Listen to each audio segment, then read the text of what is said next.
미국은 해마다 12월 넷째 목요일을 추수감사절로 지키죠.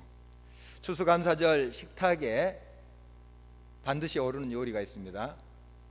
칠면조 요리입니다. 이 절기가 되면 전통적으로 백악관 장미 정원에서 선택된 칠면조를 살려보내는 행사를 하게 됩니다. 지난주 수요일에, 그러니까 감사절 전날이죠. 이런 행사를 백악관에서 했는데요. 이제 오바마 대통령이 이 칠면조 머리에 안수를 하고 방면하는 것입니다. 방면보다도 그 워싱턴 DC 인근 농장에 보내는 것이죠. 이름도 지었어요.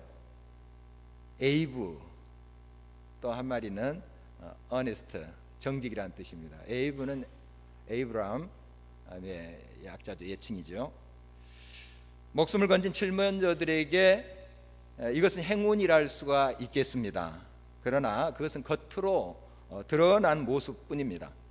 실제는 대통령의 칠면조라고 하는 이 방면된 칠면조는 특별히 구별돼서 그 사육이 된다고 합니다. 그래서 많은 관심을 가지고 그 후보들을 이렇게 관리를 하죠. 그래서 덩치도 크게 이렇게 만듭니다. 어떤 것은 50파운드, 한 23kg 정도 된다고 그래요. 칠면조가 23kg면 굉장히 큰 겁니다. 이렇게 이제 키우고 깃털도 윤기가 나도록 잘 관리를 한다 그래요. 이런 게 이제 왜 이렇게 관리를 하는가? 사진빨 잘 받게. 그리고 사람들 보기에도 좋잖아요. 윤기 흐르고 이렇게 덩치가 크면 그럴듯하게 보이기 때문에 그렇게 사육을 한다고 합니다. 이렇게 소위 간택이 되어서 백악관에 입궐한 이 칠면조들의 입장을 생각하면 굉장히 영광스럽겠다 하는 생각도 들지만 사실 굉장한 스트레스를 이 짐승들이 받는다고 그래요. 이제 사람들이 운집해서 쳐다보고 막 웃고 그러니까 굉장히 위압감을 느끼겠죠. 그리고 뭐 그 기자들이 카메라 플래시를 팍 터뜨리니까요, 굉장히 그 두려움 속에 쌓이게 됩니다. 그래서 스트레스를 많이 받습니다. 나중에 이제 농장에 가서도 대통령의 칠면조라는 그 이름 때문에 사람들이 또 구경을 하게 되죠. 이제 이러한 관광 또 특수를 노리는 그러한 또 역할을 하게 된답니다. 계속 스트레스입니다. 그러니까 다른 칠면조보다 일찍 죽는데요. 그 스트레스 때문이라고 합니다. 워싱턴 포스트 기자를 포함해서 일단의 그 기자들은 이 행사를 미국에서 가장 터무니없고 어리석은 명절 전통이라고 한다고 합니다. 미국 공영방송 NPR도 이에 대해서 백악관 칠면조 사면식 이면에 이상하고도 슬픈 진실이라고 꼬집고 있습니다. 이 기사를 본 후에 제 마음에 든 생각이, 이 칠면조가 과연 행복할까? 그렇게 안 보였습니다. 제가 사진을 인터넷 화면을 통해서 봤는데 불쌍하게 보였습니다. 신문과 텔레비전의 멋진 모습으로 사진도 나오고 많은 관심과 인기가 있지만 실상은 이건 결코 행복한 그런 모습이 아니고 불쌍한 모습이 아닌가 하는 생각이었습니다. 행복한 듯이 보이지만 알고 보면 아주 불쌍한 인생이 있는가 하면, 겉보기에는 불쌍하게 보이지만 실상은 행복한 인생도 있습니다. 물론 겉보기도 실제도 행복한 인생도 있지요. 반대로 겉보기도 또 실상도 불쌍한 비참한 인생이 있겠습니다. 중요한 것은 겉보기보다 실상이 어떠냐 하는 것이 중요한 요소라고 할 수가 있겠습니다. 우리 기독교 복음의 핵심은 예수 그리스도의 십자가와 부활입니다. 십자가의 의미는 우리가 알다시피 예수 그리스도께서 십자가에 피 흘려 죽으심으로 그 피로 우리의 죄가 씻어졌다 하는 사랑의 의미고요. 부활은 죽음으로써 끝나는 것이 아니라, 십자가가 마지막이 아니라 그 죽음에서 다시 일어나서 우린 영원한 생명, 저 천국을 소유하며 산다 하는 희망의 메시지가 여기에 있는 것입니다. 바울을 비롯한 여러 사도들이 증거한 이 복음의 내용이 바로 십자가와 부활이지요. 그래서 가는 곳곳마다 이 복음을 확실하게 심어주는 것이 우리 바울 사도와 여러 사도들의 주력 교육이었고 그들의 바람이었습니다. 고린도 교회도 예외는 아니었습니다. 이 복음 안에서 예수 그리스도의 십자가와 부활 신앙에서 굳게 서도록 가르쳤고 늘 그렇게 그들을 위해서 기도했습니다. 그러나 들리는 소문에 그 교인들 중에 부활이 없다 하는 자들이 생겨났다는 거예요. 부활 없다. 여러분이 들으셨지만 이 고린도 교회는 은사가 풍성한 교회입니다. 막 방언도 하고요, 예언도 하고 병 고치는 은사가 있고요, 굉장히 신비스러운 그런 역사가 일어났던 교회예요. 그런데 이율배반적으로 부활이 없대요. 그런 사람들이 생겨났습니다. 물론 다 그런 것은 아니겠죠. 그러나 그들이 영향력이 강하기 때문에 많은 사람들이 흔들리는 거예요. 어떻게 사람이 다시 살아? 죽었는데. 이게 잘 믿어지지 않습니다. 그러니까 부활을 부인하는 사람들의 말에 설득력이 있는 거예요. 그래서 많은 사람들이 이 부활을 믿지 않는 쪽으로 가고 있었던 그런 상황입니다.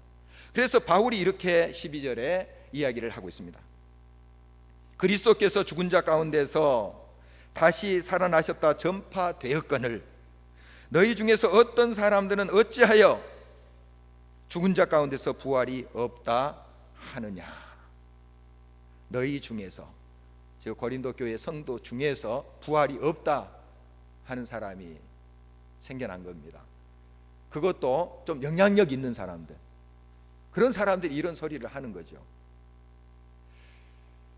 그것을 충분히 우리가 이해해 볼 수 있어요. 하나님의 은사는 귀합니다. 방언도 참 귀한 거고요, 예언, 병 고치는 거 얼마나 귀한 것입니까? 하나님의 선물이에요. 그러나 이 은사가 은사주의로 흐를 때 굉장히 세속화되어 버립니다. 한때 그렇게 성령에 충만해서 병도 고치고 예언의 은사도 있었습니다. 사람들이 막 거기에 하나님의 임재를 느끼고 하나님을 경험했어요. 그러나 이 세상의 명예와 물질적 욕망 때문에 타락한 인생들이 얼마나 많습니까? 현재 우리의 주변에도 그런 사람들이 있다는 거 우리가 알고 있잖아요. 부활 예치입니다. 천국 예치입니다. 그러나 우리가 의심이 가죠. 저 사람 진짜 천국을 믿나? 부활 신앙을 믿나? 이 세상의 가치관에 절어 사는 그런 인생들이 우리 주변에도 있고, 얼마나 그런 현상들이 또 세상 사람들에게 알려지면서 교회를 부끄럽게 하고 있습니까? 우리 자신은 어떻습니까? 우리는 진정 부활 신앙을 믿고 있습니까? 천국을 바라보면서 살고 있습니까? 우리 자신을 또한 살펴야 될 것입니다. 어떤 분으로부터 들은 이야기입니다. 한 25년 전에 들었던 이야기인데요, 70년대 80년대 얼마나 기도원이 왕성하게 일어났어요. 이 땅에 정말 많이 기도했습니다. 정말 은사가 풍성했어요. 또 거기에 많은 치료가 일어났고요, 사실입니다. 물론 좀 부정적인 그러한 이면도 있습니다. 그런데 그때 이제 이야기인데요, 지금 목사님 되셨습니다. 당시에 이제 집사님이신데 그분께 직접 제가 들은 이야기입니다. 기도원에 자주 들렸습니다. 사업을 그 당시 하셨기 때문에. 그래서 많이 부르짖고 하나님께 기도했죠. 그리고 그 기도원의 원장인 목사님과도 친분이 깊어요. 헌금도 많이 하고, 사업을 하기 때문에 헌금도 많이 하고, 개인적으로 또 그 목사님과도 굉장히 친분이 이렇게 있었던 분이세요. 한 번은 이제 집회를 다 끝나고 이제 개인 기도를 했습니다. 아주 불볕 더위에 그러한 여름철이었습니다. 개인 기도 마치고 이제 목사님께 인사하고 가야지 이 생각에 이제 목사님 숙소로 갔죠. 갔는데 그 목사님이 방바닥에 헌금을 수북하게 세워놓고 팬티 바람, 런닝셔츠 바람으로 돈을 세고 있더래요. 물론 뭐 그거 하나 가지고 그 목사님을 우리가 또 싹군 목자다, 나쁜 목사 이렇게 또 평할 수는 없겠죠. 그러나 모습이 그렇게 썩 아름답지 않습니다. 신실한 헌금 KS 위원들을 세워서 그들로 그렇게 하는 게 그 아름다운 것 아니겠습니까? 그런데 그런 모습으로 돈을 세고 있는 것을 우리가 상상만 해도 참 그 불미스러운 모습 아니겠습니까? 그러면서 그 목사님과 연을 점점 끊어갔다 이런 고백을 하셨어요. 물론 하나 가지고 다 판단할 수는 없는 거죠. 그러나 그 한 가지를 보면서 몇 가지를 또 우리가 파악할 수가 있는 거잖아요. 은사를 강조하고 그를 통해서 또 병자도 일어나고 했었어요. 그러나 더 명예와 돈에 집착해가는 그런 이율배반적인 모습이 있었던 것이죠. 우리 그럴 수 있어요. 신령한 것을 추구하면서 우리가 하나님의 은사를 사모하는 것 참 중요합니다. 그런데 그러면서 점점 더 현세주의자가 될 경우가 많습니다. 왜? 지금 내가 명예가 있기 때문에, 지금 내가 물질을 소유하고 있기 때문에 든든하거든요. 천국 별로 내게 간절하지 않아요. 지금 명예 있고 지금 누리고 있기 때문에. 이런 모습이 고린도 교회에 있었던 것이죠. 우리의 신앙도 그렇습니다. 이 세상의 것을 우리가 무시할 수 없습니다. 이 세상의 것에 우리가 또한 회피할 수가 없습니다. 그러나 우리가 세속주의로 흐르게 되면, 이 세상의 가치관에 절어가면, 아무리 우리가 천국 이야기한다 할지라도 천국을 믿지 않는 것입니다. 이 세상에 더 무게중심을 두고 있기 때문에 그래요. 우리의 신앙을 점검했으면 합니다. 정말 우리가 천국을 믿고 있습니까? 저 영원한 하나님의 나라를 믿고 있습니까? 그리고 우리는 죽어도 산다는 부활신앙을 가지고 있는지요?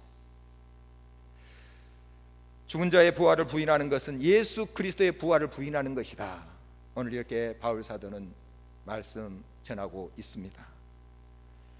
예수 그리스도의 부활이 없으면 우리의 신앙도 다 헛것입니다. 지금 우리 앉아있는 거 다 헛수고예요. 예수님의 죽으심도 다 헛수고가 됩니다. 부활이 없다면. 부활이 있기 때문에 예수 그리스도의 그 흉악한 형틀인 십자가가 지금 아름답게 우리에게 다가오는 거예요. 부활의 능력입니다. 부활의 능력은 모든 것을 아름답게 변화시켜요. 지금 절망도 희망으로 변화시켜요. 지금 참담한 현실도 그 부활의 능력은 소망으로 바꿔놓습니다. 여러분, 부활이 없다면 우리의 모든 것이 수포로 돌아갑니다. 그래서 바울은 계속해서 14절 15절에 이렇게 말씀 전하고 있습니다. 그리스도께서 만일 다시 살아나지 못하셨으면 우리가 전파하는 것도 헛것이요, 또 너희 믿음도 헛것이며, 또 우리가 하나님의 거짓 증인으로 발견되리니 우리가 하나님이 그리스도를 다시 살리셨다고 증언하였습니다. 만일 죽은 자가 다시 살아난 일이 없으면 하나님이 그리스도를 다시 살리지 아니하셨으리라. 우리의 믿음이 다 헛것이고, 우리의 모든 지금 전파하는 그런 전도의 행위도 부활이 없다면 다 수포로 돌아간다 하는 것입니다. 그리고 그 사도들이 전한 그 모든 게 다 거짓 증언이 아니겠습니까? 예수님께서 다시 살아나지도 않았는데 살아났다고 전하면서 복음의 핵심이라고 가르치지 않았습니까? 다 그 거짓 증언이 돼버린 거예요. 이것은 바로 예수 그리스도께서 분명히 살아나셨다 하는 것을 이야기하고 있습니다. 19절 말씀에 보면은 만일 그리스도 안에서 우리의 바라는 것이 다만 이 세상의 삶뿐이면 모든 사람 가운데 우리가 더욱 불쌍한 자이리라. 예수 그리스도의 부활이 없다면 가장 불쌍한 사람들 우리들입니다. 가장 불쌍해요. 부활이 없다면 그런 거예요. 가장 불쌍합니다. 우리의 모든 거 바쳐서 헌신하고 또 하나님께 예배드리고 우리가 그렇게 하고 있잖아요.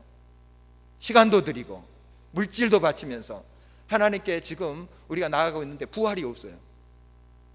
어떻게 되겠습니까? 우리가 가장 불쌍한 인생이 될 것입니다. 여러분, 우리 바울 사도가 증언하고 우리 사도들이 한 목소리로 증언했던 것, 바로 부활은 역사적인 사건입니다.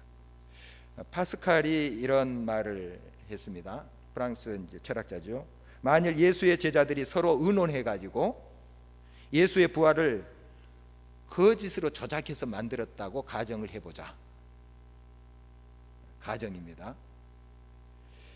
그중 한 사람이라도 양심선을 해서 이거 우리가 조작한 것이요, 거짓으로 만든 것이요, 이렇게 이야기했다면 바로 기독교 신앙은 완전히 붕괴되었을 것이다. 그러나 저들은 순교를 하면서까지 입증한 제자들의 진실성을 보여주었다. 부활의 증인인 사람들 아닙니까? 이 사도들은 다 그들이 증언하는 것 똑같아요. 예수께서 죽으시고 부활하셨다. 내가 보았다. 내가 만졌다. 내가 증인이다. 한 목소리를 내는 거예요. 조작한 것이 아니란 사실입니다. 역사적인 사실이다. 바로 부활은 우리가 부인할 수 없는 사실입니다. 이 부활신앙 위에 우리가 서 있는 것입니다.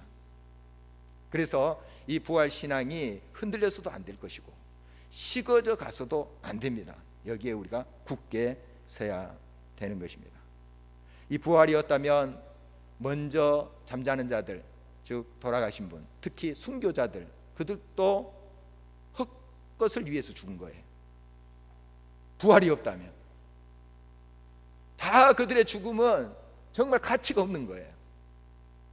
그러나 부활이 있기 때문에 그들의 죽음은 가치가 있는 것이고 그들은 찬란하게 하늘의 별처럼 우리 가운데 빛나고 있는 것 아니겠습니까? 또 저 천국에서 부활의 생명으로 또 함께 주님과 함께 하고 있는 것으로 우리는 확신하고 있는 것입니다. 예수님의 삶과 죽음은 우리들에게 굉장히 중요한 것입니다. 그러나 이것이 부활이 없다면, 역사적으로 예수 그리스도가 다시 사심이 없다면 이 예수 그리스도 이 땅의 삶, 또 십자가의 죽으심 다 수포로 돌아갈 것입니다. 그러므로 우리 부활의 신앙을 확실히 붙잡고 그 위에 든든히 서야 됩니다. 우리 인생 많은 사람들이 이야기를 하고 또 시도 있고 노래도 있습니다. 케르케고리의 인생에 대한 그러한 비유의 말입니다. 이 물수제비 있잖아요. 납작한 돌 이렇게 호수에 이렇게 쫙 던지면 쫙 이렇게 떠가는, 그것에 우리 인생을 비유합니다. 물보라도 튀기기도 하고 착착 물결도 일으키기도 합니다. 뭔가 막 살아있는 듯해요. 그러나 어느 순간 가라앉습니다. 어느 순간 가라앉아요. 물론 가라앉을 때 또 물결을 일으키겠죠. 그러나 좀 시간이 지나면 평안하게 잔잔하게 됩니다. 아무 일도 없어요. 아무 일도 없어요. 우리 인생 이 땅에 물수제비처럼 착착 치면서 영향도 끼치고 물바라도 튀기듯이 또 다른 사람들에게 또한 우리의 삶을, 존재를 또 과시하기도 합니다. 어느 정도 반향을 일으켜요. 물결을 일으켜서 그 사람의 존재가 느껴지기도 합니다. 어느 순간 없어요. 잊혀져요. 사라지는 거예요. 인생이 이렇습니다. 사무엘 베케트라는 사람이 호흡이라는 희곡을 썼습니다. 이제 연극을 하기 위해서 쓴 희곡이죠. 이 연극이 이렇게 시작된답니다. 쓰레기 더미들이 막 너저분하게 널려져 있는데 아기의 울음소리가 들린대요. 처음 시작이 생명을 의미하는 것이죠. 이 세상 얼마나 혼탁합니까? 쓰레기 더미로 가득 차 있는, 분쟁과 폭력과 정말 아픔이 있는 곳 아닙니까? 그것에 희망으로 한 생명이 태어납니다. 얼마나 희망적이에요. 그러나 그 연극의 끝은 이제 한 노인이 가쁘게 숨을 몰아쉬면서 마지막 숨을 거두는 장면이랍니다. 이게 인생이다 하는 메시지예요. 그게 인생이다. 인생이다.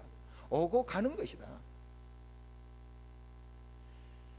여러분, 우리의 삶을 그러므로 허무하게 지내자 하는 것은 아니지 않습니까?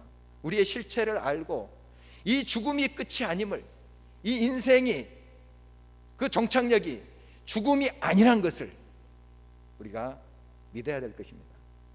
우리 인생의 그 허무함을 의미 있게 할 수 있는 것이 무엇이겠습니까? 우리는 죽어도 산다, 천국이 있다는 것, 부활신앙, 이것이 우리 인생을 값있게 하는 것입니다. 우리의 인생의 모든 발자취를 의미 있게 하는 것입니다. 부활신앙, 그것을 우리는 분명히 붙잡아야 되는 것입니다. 베드로전서 1장 3절 4절은 이렇게 전하고 있습니다. 예수 그리스도의 죽은 자 가운데서 부활하심으로 말미암아 우리를 거듭나게 하사 산 소망이 있게 하시며 썩지 않고 더럽지 않고 쇠하지 아니하는 기업을 있게 하시나니 곧 너희를 위하여 하늘에 간직하신 것이라. 여러분, 반드시 우리들에게 하나님의 나라, 저 천국이 있음을 늘 상기시키는 말씀에 귀를 기울이십시오. 천국을 소망하며 살아야 됩니다. 우리의 삶의 한 발자국 한 발자국을 성실하게 최선을 다해서 살지만 결국 우리가 가야 될 곳 천국임을, 이 세상이 끝이 아니라 하나님 품으로 돌아간다는 사실을 결코 잊어서는 안 됩니다. 우리는 죽어도 삽니다. 이 신앙이 식지 않아야 되겠습니다. 그러므로 부활신앙을 회복해 가야 됩니다. 점점, 아까 은사주의를 이야기했지만 또 우리의 삶도 보면 이 부활신앙이 식어져 가고 있는 모습을 봐요. 이것이 또한 우리 한국교회의 문제점 중에 심각한 부분이기도 해요. 자꾸 세속적으로 돼가거든요. 그러니까 힘을 잃어버려요. 빛을 잃어버린 거예요. 영향력이 없는 거예요. 부활신앙으로 돌아가야 됩니다. 부활신앙은 구체적으로 몇 가지 특징을 가지고 있어요. 오늘 세 가지만 살펴보도록 합니다. 먼저 주는 겁니다. 주는 거예요. 부활신앙을 가진 사람은 헌신할 줄 알아요. 줄 줄 알아요. 베풀 줄 알아요. 손을 펴서 줄 줄 압니다. 왜냐하면 우리가 줄 때 하나님의 풍성한 부활의 능력과 합력해서 선을 이루신 역사를 또 하나님께 베푸실 것을 우리가 믿기 때문이에요. 놓아버리면 아무것도 없는 것이 아니라 그 빈 그릇에 더 아름다운 것이 채워진 것을 믿기 때문이에요. 얻어내려고 내가 비운 것은 아니지만 하나님의 끊임없이 우리 자신을 정결하게 비우고 드리고 베풀고 주면 하나님께서 역사하신다는 사실이죠. 바로 이러한 우리의 삶이 회복되어야 되겠습니다. 언젠가 기독교 방송 라디오에서 드라마 한 내용인데 실제 이제 한 목사님의 이야기를 드라마한 것입니다. 그 목사님 이름은 윤인수 목사님이신데요, 시각 장애자이십니다. 참 불행했어요. 그 전쟁통에 우리 한국 동란 그 전쟁통에서 참 고생이 많았습니다. 이제 피난민인데요, 다 빼앗기고 이제 거의 빈손으로 이렇게 왔죠. 그런데 이제 아버지 잃고요, 어머니 계시는데 어머니도 병환으로 누워 계십니다. 어린 소년인 이 윤인수 가장이 됐어요. 어린데 소년 가장이죠. 그것도 앞을 못 보는 거예요. 그래도 어떻게 살아야 되잖아요. 발버둥 치면서 물론 이제 친구의 도움을 좀 받지만 신문팔이도 하고 구두 닦기도 했어요. 앞이 안 보이죠. 이제 처음 이제 수입이 생긴 거죠. 그걸 가지고 이제 누워 계시는 어머니께 왔어요. 이렇게 엄마 벌었어요 하고 어머니에게 드렸더니 그 어머니가 그런 말을 했대요. 이거 11조 내자. 예수님 믿는 가정이죠. 그래도 11조 내자. 이 이준인수 소년이 화를 냈대요. 하나님께서 우리 가정에 해준 게 뭐예요? 우리 이렇게 다 쫄딱 망하게 하고 엄마 이렇게 병져 누워 계시고 나는 앞을 못 보는데 무슨 11조냐고 화를 냈대요. 그 어머니가 그 병상에서 이런 이야기를 소년 인수에게 했다고 합니다. 인수야, 고향 잃어버린 것도 한스럽고, 집 잃어버린 것도 원통하고, 건강 잃어버린 것도 서러운데 하나님까지 잃어버리고 믿음까지 잃어버리면 뭐가 남겠니?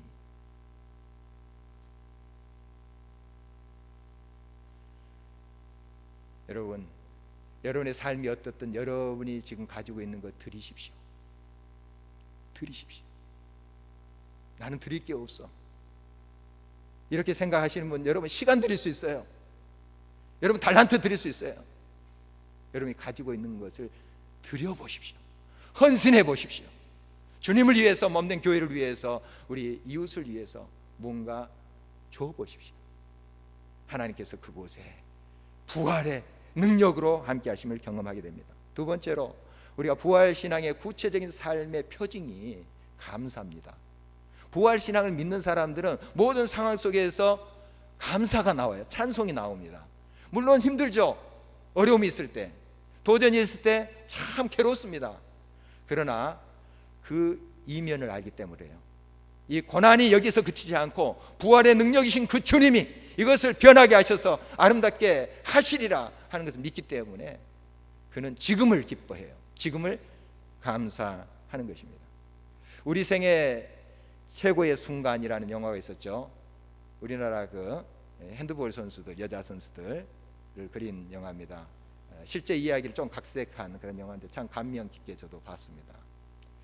원래 이 제목은 미국의 영화의 제목에서 좀 패러디한 것입니다. 우리 생애 최고의 해라는 영화인데요, 2차 대전 당시에 해럴드 러셀이라는 그 군인이 있었어요.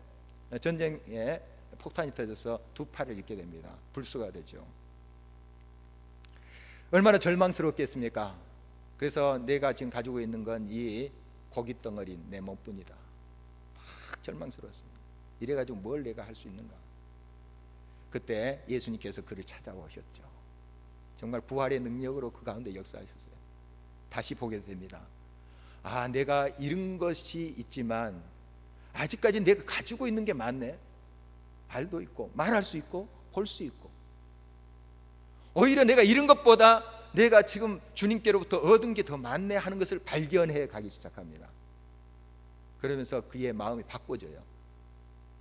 절망할 수밖에 없고 원망할 수밖에 없는 그 현실 속에서 감사가 나오는 거예요. 꾸밈이 아니라 진짜 마음에서부터 감사와 찬송이 나오는 거예요. 그걸 이제 영화화한 것입니다. 이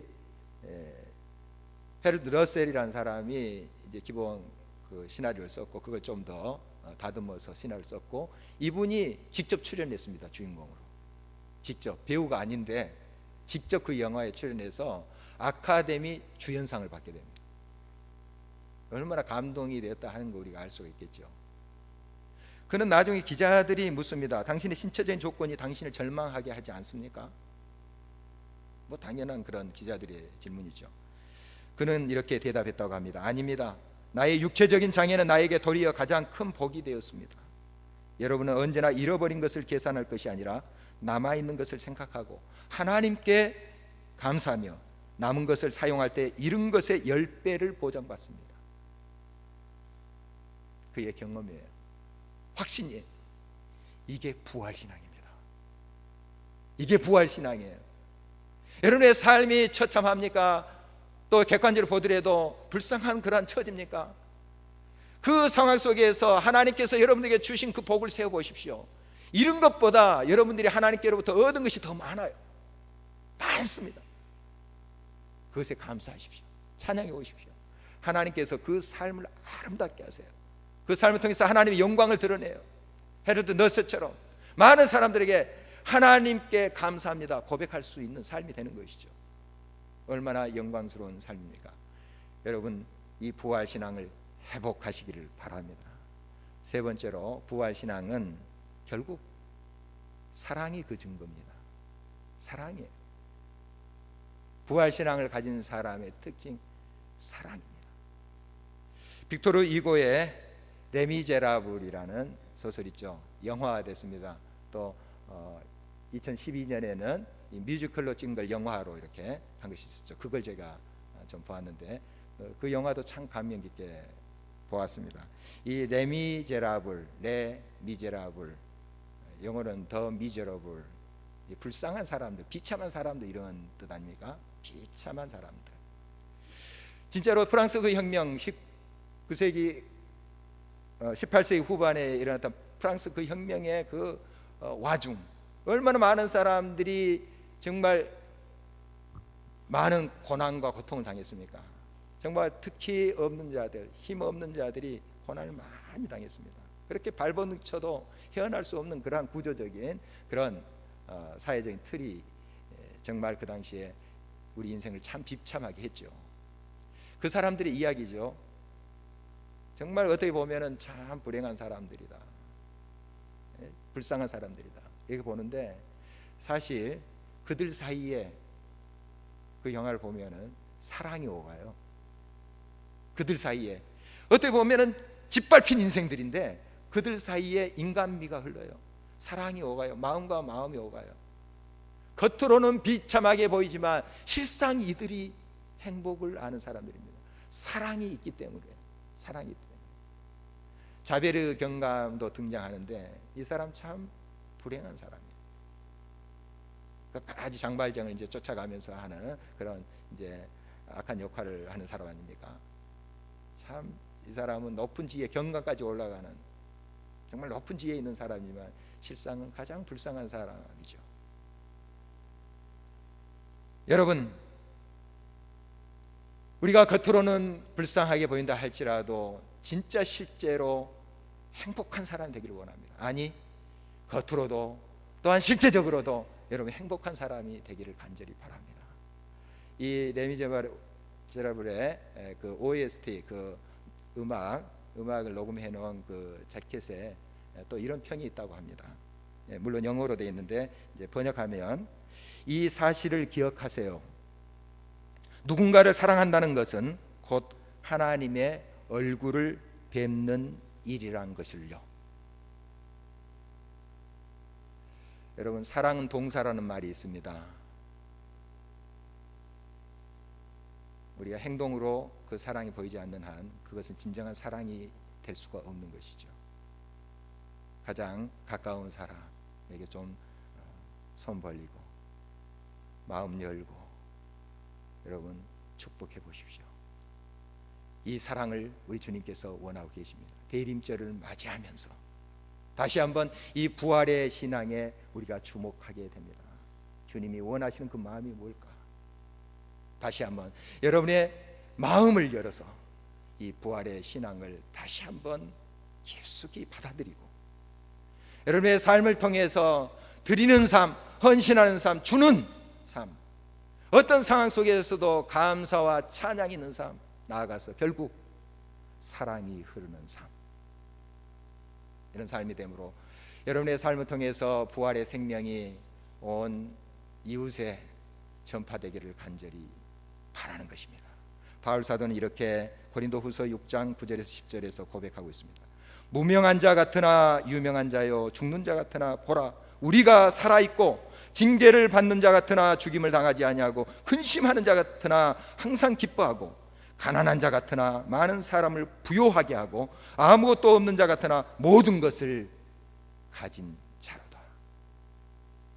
여러분의 삶이 이러한 부활의 신앙으로 날마다 충만하여 삶의 승리함으로 하나님께 영광 돌리는 역사가 있기를 간절히 바랍니다.